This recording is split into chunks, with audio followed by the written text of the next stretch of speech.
Alors, quelques applications. Un son émis par un violon. Donc, un violon, vous savez ce que c'est. Voilà. Un son émis par un violon parvient à l'oreille d'un auditeur avec une puissance acoustique surfacique de. Alors, puissance acoustique surfacique, c'est-à-dire puissance par unité de surface, est égale à 10 puissance moins 7 watts par mètre carré. Voilà. Donc ça, c'est la valeur mesurée par un instrument de mesure. C'est une valeur physique. Donc il mesure une puissance délivrée par cet instrument de 10 puissance 7 watts par mètre carré. Alors, quelle est l'intensité en décibels? Si je veux mesurer ce signal en décibels, quelle est sa puissance? Alors donc, sa puissance en décibels est égale à quoi? 10 logarithme décimal de I sur I0. Donc avec I0 est égal à 10 puissance moins 12 watts par mètre carré, qui est étalonné à une fréquence de 1000 Hz. C'est ça? Très bien. Alors donc l'intensité en décibels, donc directement c'est 10 logarithme, donc 10 puissance moins 7 sur 10 puissance moins 12. Et ça fait 10 log 12 moins 7, ça fait 5. 10 puissance 5. Alors les propriétés du logarithme, vous les connaissez. Logarithme x à la puissance a est égal à logarithme de. Vous vous souvenez de ça? Très bien.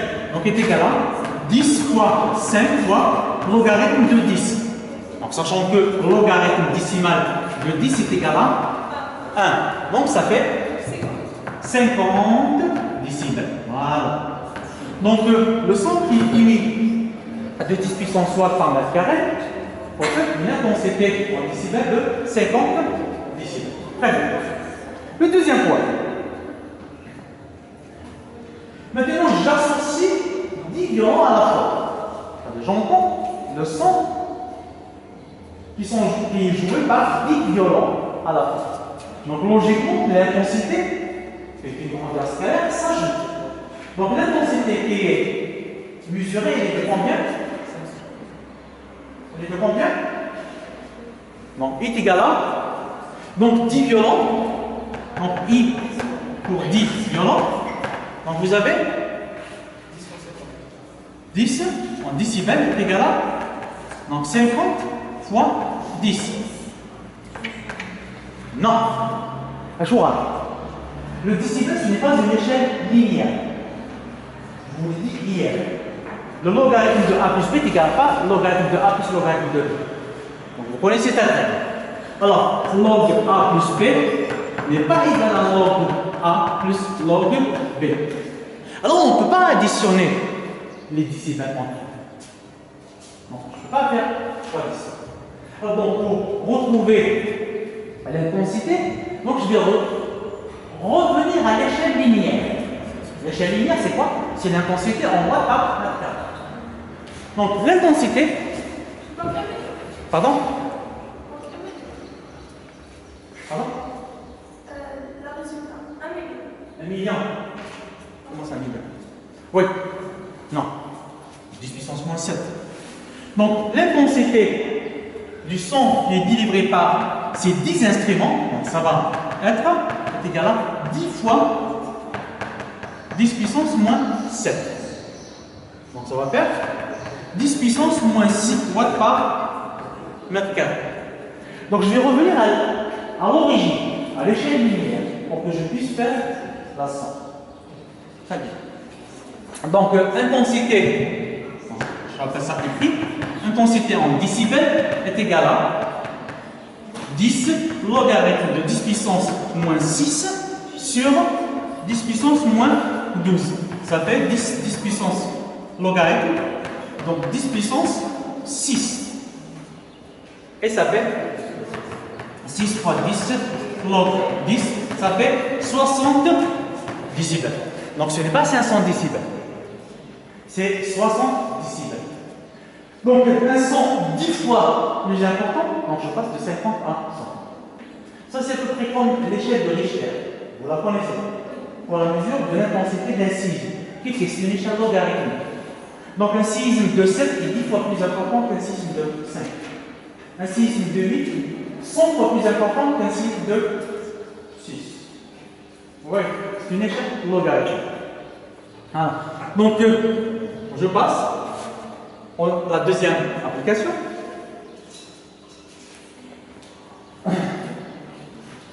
Est-ce que c'est clair ici? C'est bon? Très bien. Donc, vous allez la retrouver après.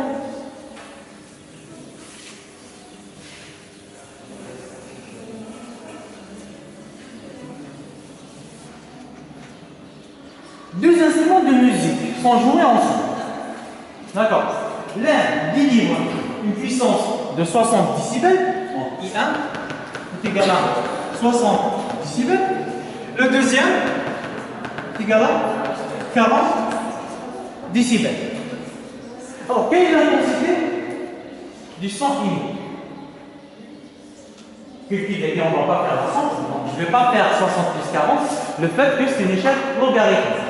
D'accord? Donc, pour retrouver le résultat, qu'est-ce que je vais faire? Voilà, donc je vais revenir à l'échelle linéaire, et l'échelle des intensités watts par mètre carré. Alors ici, donc, ça est égal à 10 logarithme de I1, alors I1 en décibels. Je vais bien spécifier que c'est en décibels. I1 sur I0. Le deuxième, 10 log I2 sur I0. C'est bon. Donc l'objectif maintenant, c'est de retrouver I1 et I2. En fait, je vais sommer I1 et I2. Donc, ici, ça donc, logarithme de I1 sur I2 est égal à 60 sur 10 égale à 6. Logarithme de I2, pardon, I1 sur I0, I2 sur I0 égale à ici 4.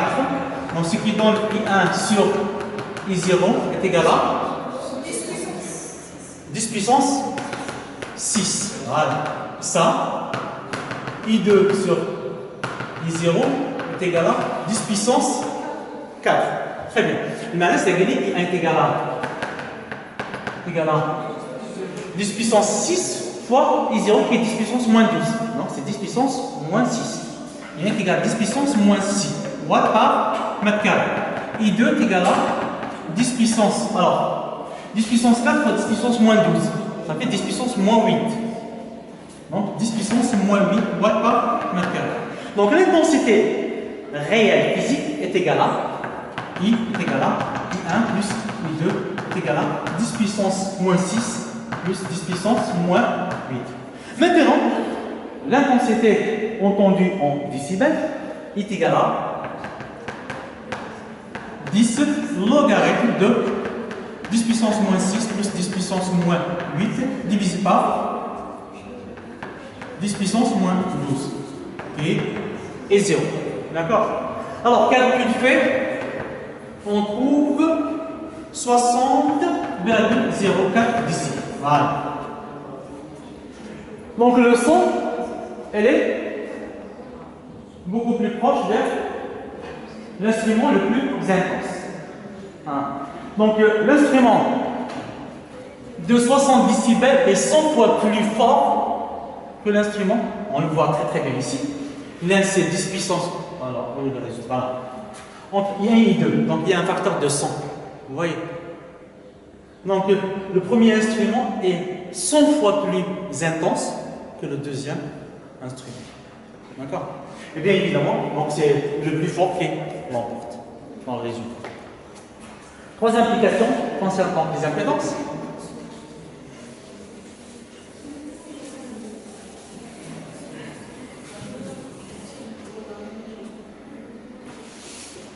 Alors, soit deux milieux différents, séparés par une interface. J'ai deux milieux séparés par une interface. Un milieu, le deuxième milieu. Alors là, le premier possède une impédance Z1, le deuxième possède une impédance Z2.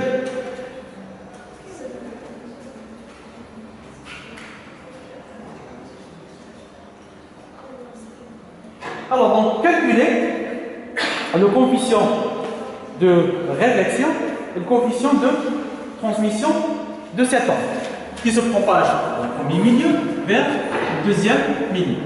Alors, donc, vous avez intensité incidente à la surface de séparation des deux milieux. Donc, vous avez une partie de l'onde qui est transmise, une partie de l'onde elle est réfléchie. Très bien. Alors, coefficient de réflexion est égal à I, intensité réfléchie, sur intensité incidente, est égal à Z2 moins Z1 au carré sur Z2 plus Z1 est égal à intensité transmise sur intensité incidente est égal à 4 fois Z1 Z2 sur Z2 au carré plus Z1 au carré. Très bien. Alors, donc pour ces deux milieux, on va prendre deux cas d'utilité. Donc le premier cas, lorsque l'impédance du premier milieu est égale à 1,35 par exemple, le deuxième est égal à 1,62. D'accord. Donc comme vous pouvez le voir, les deux impédances sont proches l'une de l'autre. Il n'y a pas une grande différence d'impédance entre ces deux valeurs. Alors, en calculant le coefficient de transmission T, dans ce cas, je trouve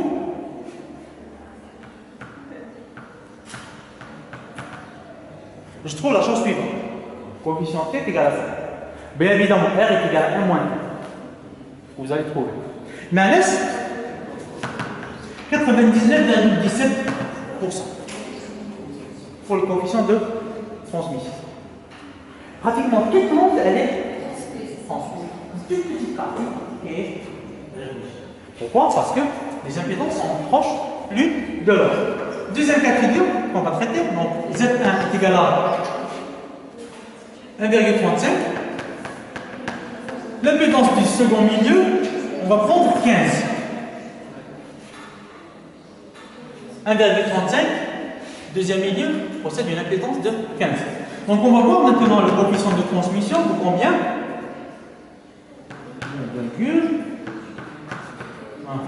303. Ce qui veut dire que 30,3%. Donc à peine un tiers de l'intensité de l'onde qui est transmise. Quand je dis donc un tiers, c'est l'énergie. On parle de l'énergie. Un tiers de l'énergie de l'onde qui est transmise. Très bien. Alors peut-être par rapport à ça, je vais vous citer, ça me vient à l'esprit, l'échographie. Vraiment, j'étais toujours, au moins un jour, faire l'examen d'échographie.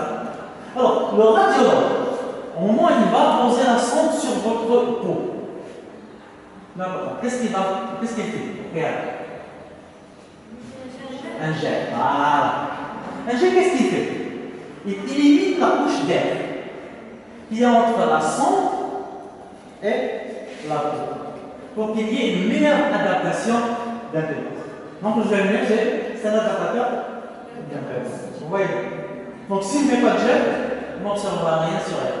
L'onde n'est pas transmise. Donc, l'onde, au moment où elle sort de la sonde, elle va rencontrer de l'air.